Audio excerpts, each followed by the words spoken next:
एल्विश यादव पर हो गई है फिर से एफआईआर। रेव पार्टी मामले में फिर से बढ़ गई हैं मुश्किलें। चलिए बताते हैं कि एल्विश अब फिर से क्यों आए हैं कानून के सिकंजे में। बिग बॉस OTT 2 के विनर और यूट्यूबर एल्विश यादव पर एफआईआर दर्ज हो गई है। ये मामला भी नोएडा रेव पार्टी से जुड़ा हुआ है। ये केस गाजियाबाद के नंदग्राम थाने में दर्ज किया गया है। गाजियाबाद पुलिस ने बताया है कि एफआईआर एल्विश यादव पर धारा 506 यानी कि आपराधिक धमकी के मामले में दर्ज की गई है। पुलिस जांच में जुटी हुई है। चलिए आपको इस वीडियो में पूरा मामला क्या है वो बताते हैं।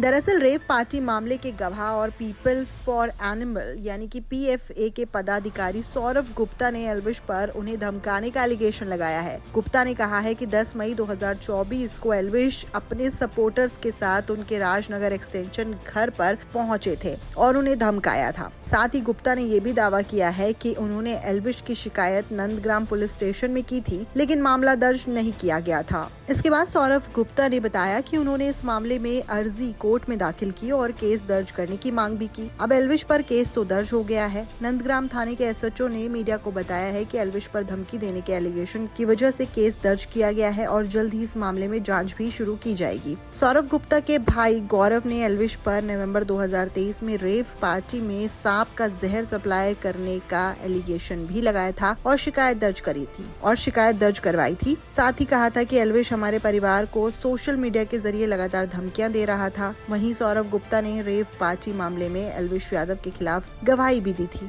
एल्विश यादव को सांपों के जहर की तस्करी मामले में जेल भी जाना पड़ा था। उन्होंने अपने एक इंटरव्यू में अपने इस एक्सपीरियंस को भी शेयर किया था। एल्विश ने कहा था कि मुझ पर अभी भी कोर्ट केस चल रहा है और एक इंटरव्यू में उन्होंने अपनी जेल के दिनों की स्टोरी भी सुनाई थी। इस दौरान उन्होंने बताया था कि किस तरीके से जेल में उनके साथ बर्ताव किया जाता था और उनको क्या क्या झेलना पड़ा था। एल्विश बताते हैं कि लोग मुझसे पूछते थे कि जेल में क्या हुआ था, जेल कैसी होती है, तो मैं उनसे यही कहता हूँ कि जेल सच में जेल की तरह ही होती है। मैंने कभी भी असली जेल नहीं देखी थी, लेकिन जब मैं जेल के अंदर पहुँच गया तो मुझे यकीन ही नहीं हुआ कि मैं जेल के अंदर हूँ। एल्विश यादव आगे बताते हुए कहते हैं कि मैं बिना कुछ किए ही जेल के अंदर फंस गया था। तब दिमाग भी काम करना बंद कर दिया था। मैं सेल में गया और उसमें ताला लगता था। वहाँ एक पतला सा गद्दा होता था और वॉशरूम भी होता था। कमरे में बहुत सुनसान होता था।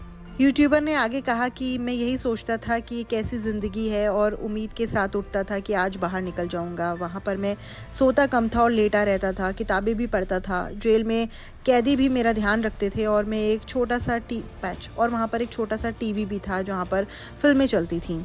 वो एक अलग ही दुनिया है। फिलहाल फिर से एल्विश यादव मुश्किलों में फंस गए हैं। आपको क्या कहना है इस पूरे मुद्दे पर हमें कमेंट सेक्शन में ज़रूर बताइएगा। एंटरटेनमेंट से जुड़ी हुई बाकी खबरों के लिए फिल्मी बीट को सब्सक्राइब करे बिना मत जाइएगा।